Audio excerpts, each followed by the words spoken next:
Blue Dunn quill wing.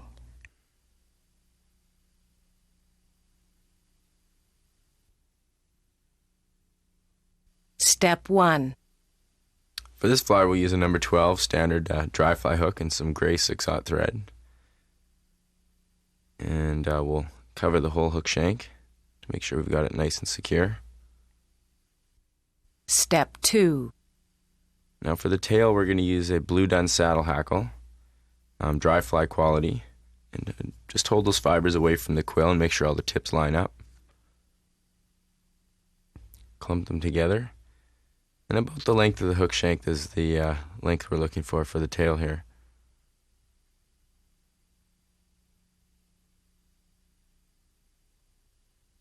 Finish that up right about where the hook bends and secure it right on top of the hook.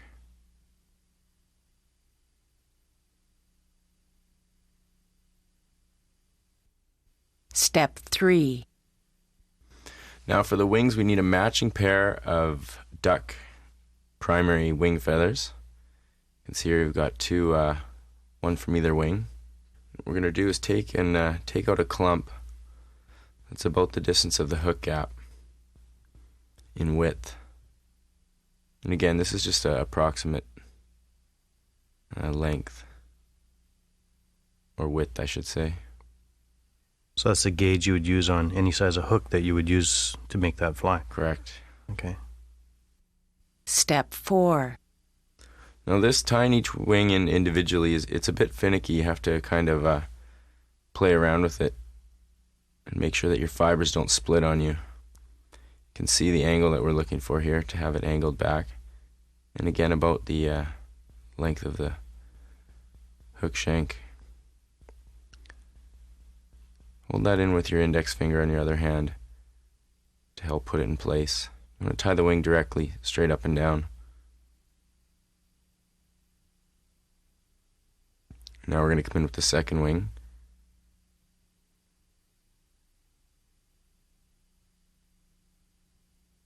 And gently put it in place, being careful not to split the fibers.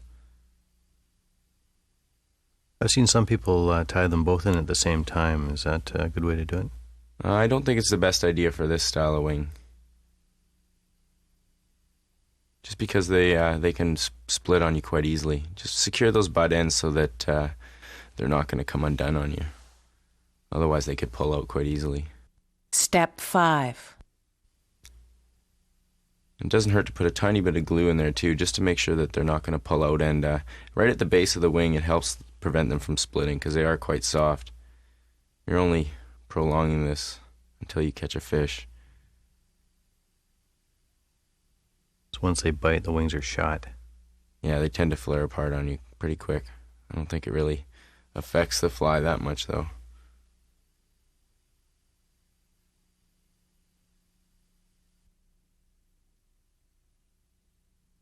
Step 6. Now we're going to add a bit of dubbing. This is some Blue Dunn Superfine. This is an excellent dry fly dub. Get that nice and tight, especially the tip there. Start at the base of the tail and work our way towards the wing, leaving a tiny bit of space just in front of the wing so we can wrap some hackle and tie it in. Step 7. Now we're going to choose some hackle that's the appropriate size for this hook. We've got our gauge here, and we'll make sure those fibers match up to a number 12. And again, this is a saddle hackle. You can use a neck hackle as long as you have something of dry fly quality. Notice you've been talking about dry fly quality. What is dry fly quality as opposed to any other type of hackle?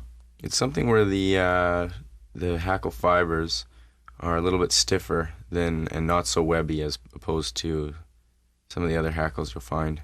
And they are quite consistent in length, each fiber, for the whole length of the hackle. Here we've got the hackle tied in with the underside facing up. That way when we start wrapping it, the hackles will point in towards the eye of the hook, helping repel water. I'm going to fill in that space behind the wings and try and fill in the space in front as well.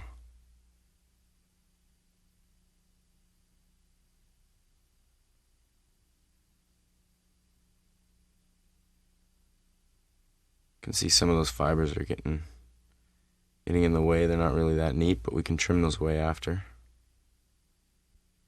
Trim that off nice and neat so that you can keep the stem out of the hook eye. See, you always pull the thread back towards the gap of the hook. I do that to pull the head of the fly and pull the thread deeper into the body so that it's not left over top of the eye.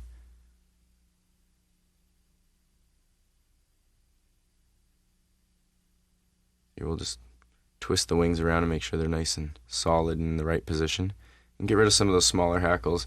Sometimes the hackle doesn't work out quite as good as it would with using two or having a hackle that's a little bit thicker fibered. You can see this one looks a little thinner than probably normal.